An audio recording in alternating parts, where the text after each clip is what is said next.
안녕하세요. 연담 꽃순이입니다.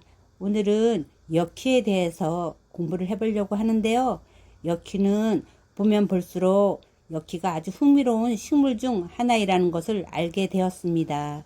제가 썸네일 화면에 엽키의 모든 것이라고 말씀드렸는데요. 이 풀은 소나 말도 먹지 않는다. 풀을 먹지 않는데요. 엽키는 독성이 있어서 소나 말도 풀을 뜯어먹지 않는 풀로 알려져 있습니다. 이 풀은 우리에게 잊어져가는 풀이고 또 그리움의 엽키를 보면 그때 그 시절 생각이 납니다. 엽키에 대하여 우리 함께 공부도 해보고 여러분들께 제가 아는 것에 대하여 알려드리겠습니다.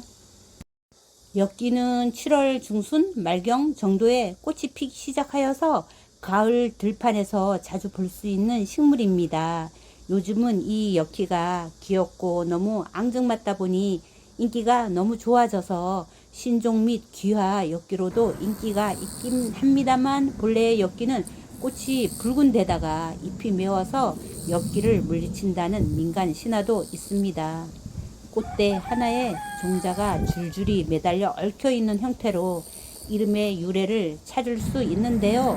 북부지방과 만주지역 방언으로는 엽기, 들엽기, 버들엽기, 맵쟁이, 매운엽기, 바보엽기, 가시엽기, 개엽기, 물엽기, 기생엽기, 이삭엽기, 장대엽기, 붉은털엽기, 노인, 장대 등 다양한 이름으로 불립니다.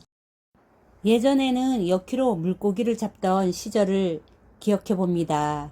6월, 7월, 8월이면 아주 덥잖아요. 그때 친구들과 더위를 이기고자 멱을 감다가 놀이 삼아 냇가에서 엽기를 돌에다가 짓지어서 돌틈 사이에 끼워 넣으면 물고기가 둥둥둥 떠오릅니다. 물고기가 마취되어서 물 위에 떠오르면 그때는 물고기를 죽기만 하면 되는데 그때 대박이었었죠.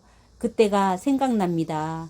그때 제가 어린아이였었는데 또 저희 아버지께서는 바소고리에 바소고리 하면 잘 모르시는 분들도 계시겠는데요. 바소고리는 지게에다가 이렇게 고정시켜서 놓는 소쿠리입니다. 반달 모양? 아니죠. 조개 모양을 닮았다고 하면 아마 상상되실 겁니다. 엽기를 지게에다가 이제 풀을 베어서 동네 분들과 철렵 가실 때 지고 갑니다. 그럼 저도 따라가서 그 고기 잡는 모습을 보았습니다. 엽기를 보면 그때 아버지가 고기 잡던 생각이 떠오릅니다. 또 엽기에 대한 이야기가 있습니다. 보통 우리가 귀신을 쫓을 때 정월보름이면 음력 1월 15일이죠. 그 정월보름에 귀신을 쫓기 위해서 우리네 조상님들은 대문 앞에다가 고운 채나 얼개미를 걸어 놓았던 풍습이 있습니다.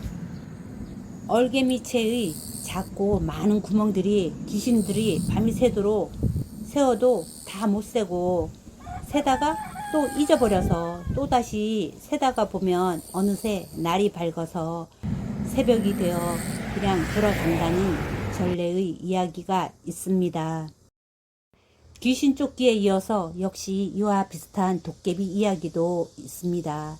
도깨비 이야기도 전설에서 예상할 수 있듯이 엽기꽃은 꽃인지 열매인지 모를 정도로 엽기꽃이 좁쌀알처럼 아주 작은 꽃송이들이 다닥다닥 꽃을 달고 피우는 꽃이잖아요. 그래서 옛적에 달 밝은 밤이면 도깨비들이 사람들을 홀리기 위해서 마을로 내려오곤 했는데 집 주위에 엽기꽃을 심어 놓으니까 마을로 내려온 도깨비들이 밤이 새도록 엽기꽃을 헤아리다가 세지도 못한 채 그날 그만 날이 새어 되돌아가곤 했다는 게 엽기꽃에 얽힌 전설이었습니다. 엽기는 마디풀가에 속하는 한해살이 잡초풀입니다. 생명력이 아주 강해서 산기슭이나 밭둑을 가리지 않고 습기가 있는 곳이면 어디든 뿌리를 내리고 군락을 이룹니다. 그래도 마을 사람들은 잡초로 여기지 않고 엽기를 신처럼 도움의 기둥으로 여기고 소홀하지 않았습니다.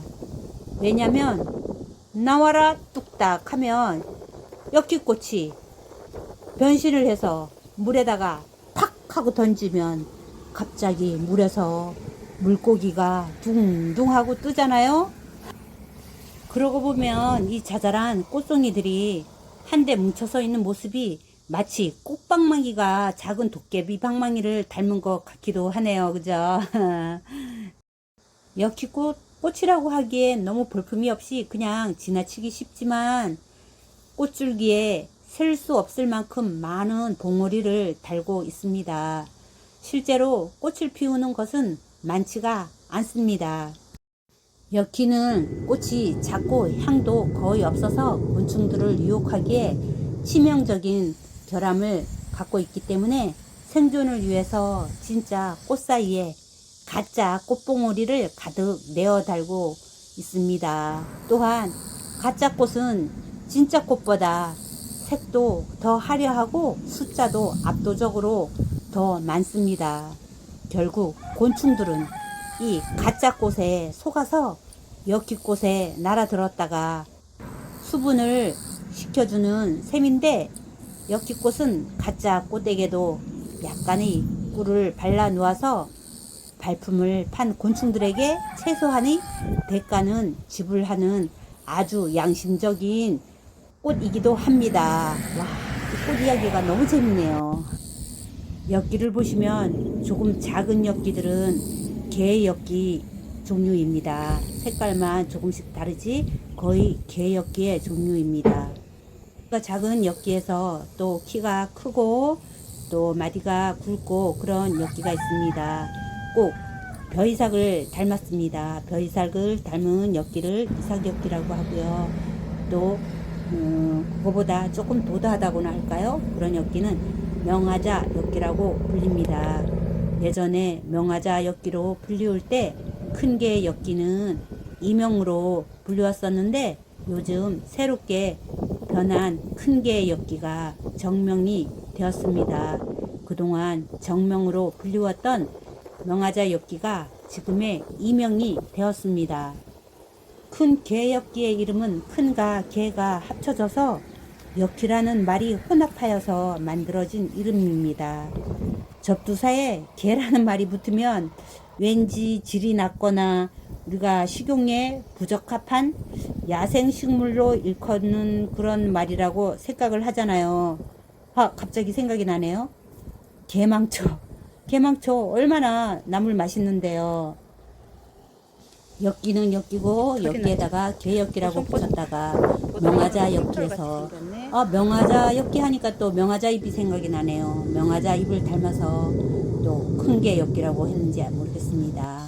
자, 그래서 지금은 명화자 엽기를 큰 개 엽기로 변하였다는 것을 알려드립니다. 어쨌든 큰 개 엽기는 키도 크고 마디도 굵으니까 다른 이름으로 왕개엽기, 한개엽기, 마디엽기, 명화자 엽기라고 부르니까 그렇게 큰 개엽기라고 부르는 거구나 라고 참고하시면 될 것 같습니다. 아마 한국어로 엽기는 엽기꽃이 붉은 데다가 잎이 매워서 엽기를 물리친다는 그런 민간 신화가 있잖아요. 엽기가 로키로 변한 것 같습니다. 혹시 한국의 약국에서 판매되는 바르는 조루약으로 알려진 게 로키라는 그런 약을 아시는지 모르겠습니다. 이 약은 국소마취제로 성분을 함유하고 있어서 특정 용도로 사용되고 있긴 한데요. 로키. 왠지 엽기가 이국적인 말로 들죠. 영어로는 로키가 신인이나 신병을 의미하는 영어 단어입니다. 로키. 이 표현은 말소리가 바깥으로 새어나가지 않게 인터넷상에서는 로키는 무언가를 조용히 또는 비공식적으로 말할 때 사용하는 유행어입니다. 로키의 주성분은 플루프로펜입니다. 플루프로펜은 소염 진통제로 분류되며 통증 완화의 염증 억제에 효과가 있습니다. 로키는 사용하는 사람마다 용량이 조금씩 다르고 주의사항을 잘 숙지하시어 의사 또는 약사와 상의하시어 잘 사용하시면 좋을 것 같습니다. 여키, 로키. 어쩌다가 여키가 로키로 변했는데요. 제가 로키가 아마 여키였지 않았을까 그런 생각이 들어서입니다. 그래서 로키에 대해서 말씀드리는 겁니다. 로키는 북유럽 신화에서 매우 특별한 존재입니다. 그의 이중적인 성격과 다양한 역할은 신들 사이에서 피로아기자 장난꾼으로 여겨졌습니다. 쾌락의 신 로키는 때로는 신들을 도와 문제를 해결하면서도 다른 때에는 교묘한 쾌락으로 신들을 공경에 빠뜨리곤 했습니다. 그의 행동 방식은 신들과의 관계에서 냉정하고 계산적인 면모를 드러내면서도 친밀감과 친교의 중요성을 강조하면서 교훈을 전달했습니다.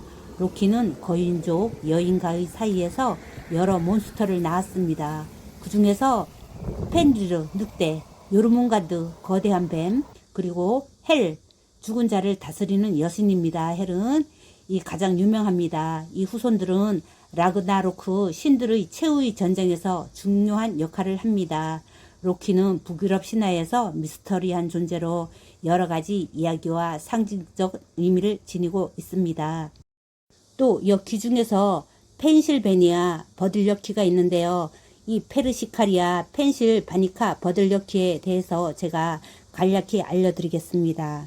보통 여키는 독성분이 들어있어서 우리가 먹을 수 없는 음식이라고 생각하는데요. 페르시카리아 펜실바니카 버들여키는 어린 잎을 데치거나 삶아서 나물 반찬에 이용하기도 합니다. 소화를 촉진하고 소화불량에 도움이 되기도 하고요. 역큐 종류 중 좁은 천연염색에 사용되기도 합니다. 페르시카리아 펜실바니카 버들여키는 페르시카리아 박사가 본인을 모델로 제작한 커스텀 과학 연구 인형입니다. 인공지능 연구에서의 페르시카인 이 인형은 인공지능 분야를 전공하면서 동시에 연구자와 피보험자로 활용되고 있습니다. 여키 중 페르시카리아 펜실바니카 버들여키는 다양한 분야에서 활용되는 식물로서 그 특별한 성질과 다양한 용도로 가지고 있습니다. 네, 제가 여키의 모든 것에 대하여 알려드렸습니다. 감사합니다. 안녕히 계세요.